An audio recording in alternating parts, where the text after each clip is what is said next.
Sukses ini sering dicari orang, ya. Seperti tadi Anda kan ditanya, Anda ingin sukses? Anda semua jawab, iya. Tapi yang paling kuat sih yang jawab anak kecil ini.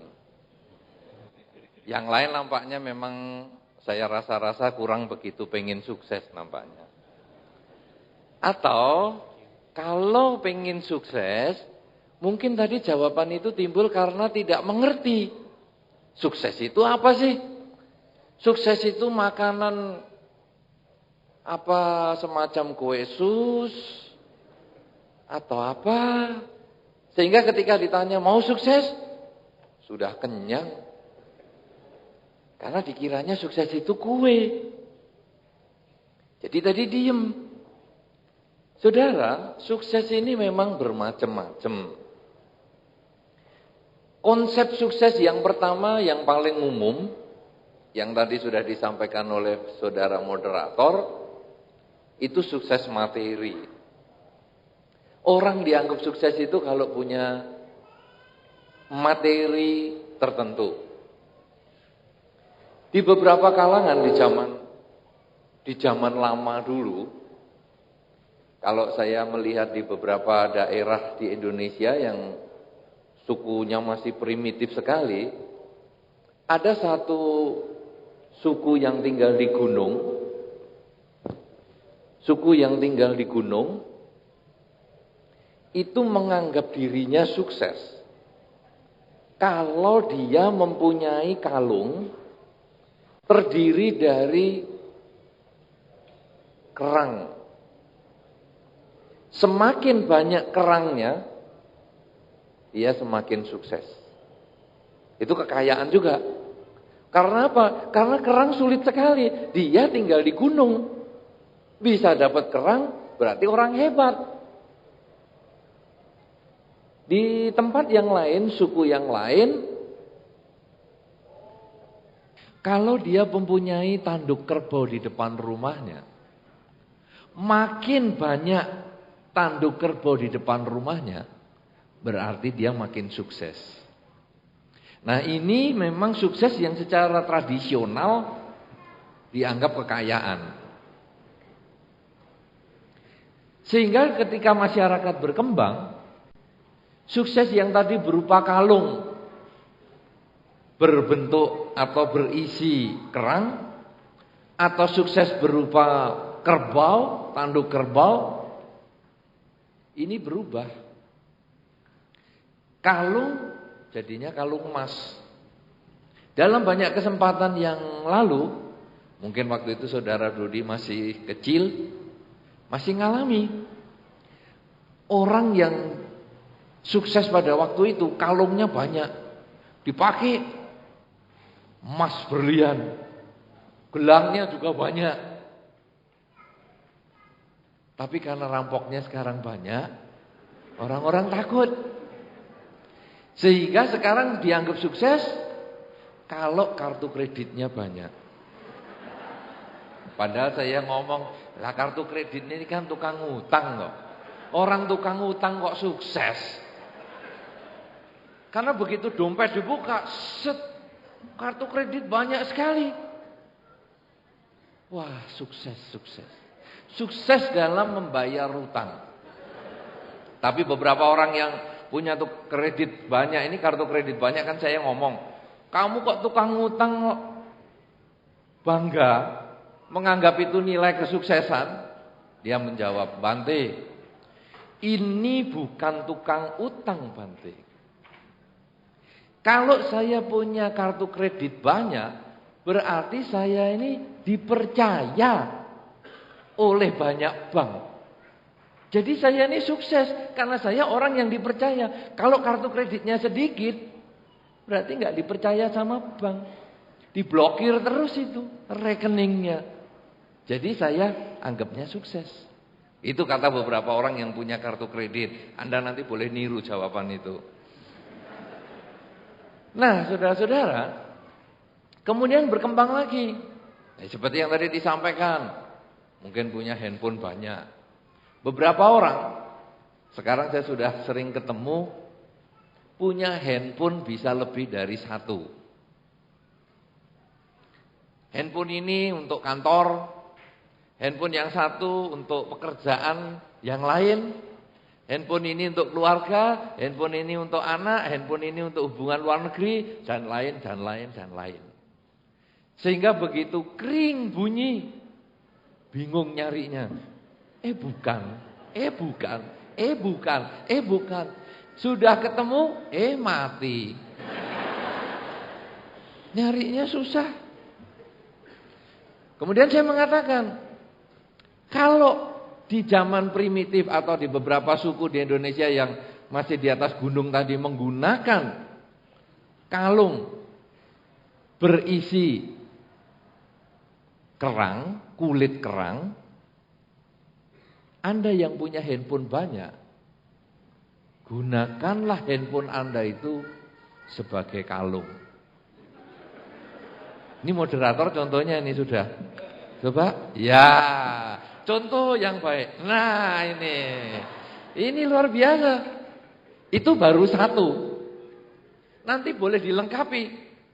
Sebelahnya handphone untuk, ya tadi kan katanya lahir di Samarinda.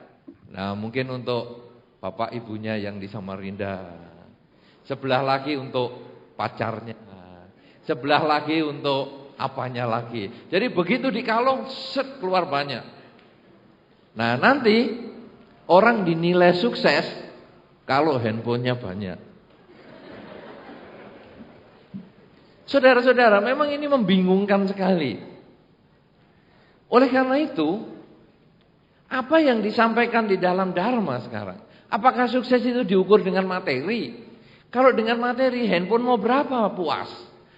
Kalau diukur dengan materi lagi, berapa tanduk kerbau yang bisa disimpan? Oleh karena itu, sesungguhnya Dharma kemudian melihat kesuksesan itu dari pola pikir. Karena itu sekarang cocok sekali temanya pola pikir manusia sukses. Karena beberapa orang yang misalnya punya handphone, dia masih melihat, wah, di sana kok masih ada yang lebih hebat dari saya. Kemudian timbul tadi yang dikatakan oleh moderator kita, wah, pokoknya dia beli yang paling baru. Masalah bisa makainya nggak tahu. Beberapa orang yang handphonenya canggih, saya tanya, ini handphonenya 3G atau 3.5G atau 2G? 2G itu ada loh. 2G itu ada. GPRS itu 2G namanya. Nah, kemudian dia menjawab, handphone saya ini 3G.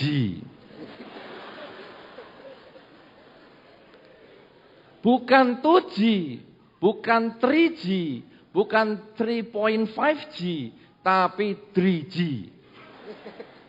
Apa itu 3G? Ya untuk SMS itu aja, Bante. 3G kan jari. Ini untuk SMS. Oh. Lah ngapain pakai kamera 2? Kamera 2 ini untuk 3G punya. Ya, jadi bagaimana kita bisa berkomunikasi? Dia bingung. Nah, orang-orang seperti ini kenapa? Karena dia mengejar sesuatu yang orang lain miliki, dia tidak miliki, dia anggap ini satu kekurangan. Orang seperti ini yang disebut orang yang kurang sukses. Karena dia hanya mengejar dari sudut luar. Beberapa orang di dalam masyarakat sering mengatakan, kaya dan miskin itu apa? Ketika uang di kantong masih banyak, kemudian kita menganggap masih kurang. Orang miskin katanya. Tapi kalau orang kaya, duit nggak ada, tetap tenang. Katanya itu orang kaya. Nah, di dalam masyarakat sebetulnya kan pola pikirnya seperti itu.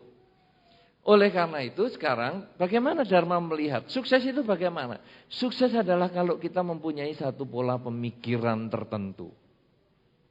Apa itu? Nomor satu, kesuksesan dinilai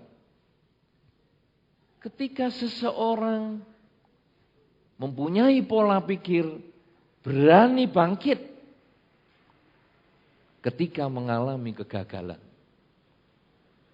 Anda lihat Pangeran Siddhartha. Hari ini adalah peringatan Waisak. Tahun 2551. Berarti Sang Buddha sudah wafat 2551 tahun yang lalu. Karena tahun Buddhis 2551 itu berasal dimulai saat Sang Buddha wafat. Sang Buddha wafat pada usia 80 tahun. Beliau wafat setelah mengajar Dhamma 45 tahun. Jadi beliau mencapai kesucian pada usia 35. Beliau mencapai kesucian pada usia 35 setelah bermeditasi selama 6 tahun. Karena beliau meninggalkan istana pada usia 29 tahun. Dan beliau lahir di saat Waisak. Jadi Waisak memperingati kelahiran Pangeran Siddhartha. Pangeran Siddhartha mencapai kesucian di usia 35 tahun. Dan Pangeran Siddhartha yang telah mencapai kesucian yang bernama Buddha Gautama ini kemudian wafat di usia 80 tahun. 3 peristiwa penting ini yang diperingati pada saat Waisak. Sekarang Sang Buddha mencapai kesucian pada usia 35 tahun. Ini setelah 6 tahun lamanya berjuang. Bermeditasi setiap hari tanpa kenal putus asa. Meditasi gagal, perbaiki. Meditasi tidak ada hasilnya, perbaiki. Kurang berhasil, perbaiki. Tidak menyerah pada kegagalan. Dan akhirnya setelah 6 tahun bermeditasi, beliau sukses mencapai tujuan menjadi seorang Buddha. Nah, pola pikir ini pola pikir yang kita mau bahas pada kesempatan ini. Keberanian bangkit ketika seseorang jatuh. Ada anak kecil. Cukup banyak anak kecil. Dimulai anak kecil belajar berjalan. Jalan pelan jatuh. Dia belajar berdiri lagi. Jalan lagi pelan jatuh. Berdiri lagi. Jalan pelan jatuh, berdiri lagi. Akhirnya anak kecil ini bisa berdiri, bisa berjalan, bisa berlari. Dan menjadi Anda seperti hari ini. Anda pun dimulai dengan tidak bisa berjalan. Tetapi Anda karena mau berjuang ketika masih kecil, mau bangkit, mau berdiri, mau berjalan. Akhirnya Anda berhasil. Anda sesungguhnya termasuk sukses. Berhasil menggunakan kemampuan Anda untuk berjalan. Anak kecil yang sekarang ada di sini dan sudah bisa berjalan, dia sudah termasuk sukses. Karena dia berani bangkit ketika terjatuh. Pangeran Siddhartha berani bangkit ketika jatuh. Bangkit lagi. Kejatuhan yang kemarin bukan menjadi hal yang menakutkan, tetapi menjadi pelajaran untuk perbaikan perilaku di masa sekarang. Sama dengan anak kecil, ketika jatuh, belajar untuk bangkit. Jatuh, belajar untuk bangkit. Dan akhirnya dia bisa berjalan. Pola pikir manusia sukses yang utama adalah seperti itu. Anda semua tentu pernah ada kegagalan. Kegagalan dalam sekolah. Kegagalan dalam masyarakat. Kegagalan dalam pergaulan. Kegagalan dalam pekerjaan, kegagalan dalam rumah tangga, kegagalan apa saja yang telah Anda miliki, jangan menyurutkan langkah kita. Jadikan kegagalan itu sebagai pelajaran untuk maju. Jadi pola pikir manusia sukses, nomor satu adalah berani bangkit ketika menghadapi kegagalan. Apa yang membuat sekarang manusia itu bisa bangkit?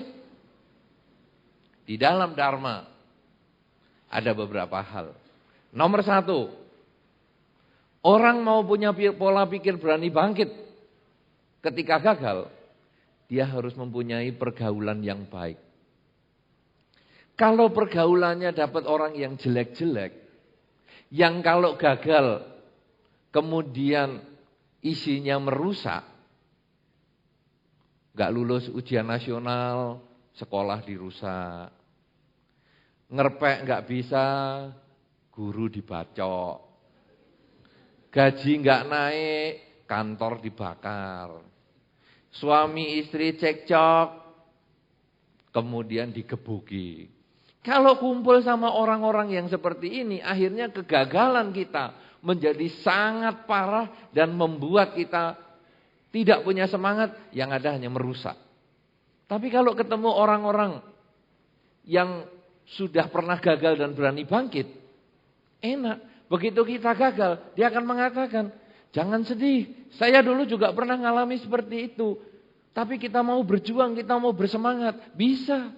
Nah, kumpul dengan orang yang sesuai, itu sesungguhnya adalah menentukan pola pikir kita. Di dalam Dhamma disampaikan, kalau sekarang kertas untuk membungkus kayu cendana, kertasnya akan bau kayu cendana. Kemana kita bergaul? Pengaruhnya besar sekali.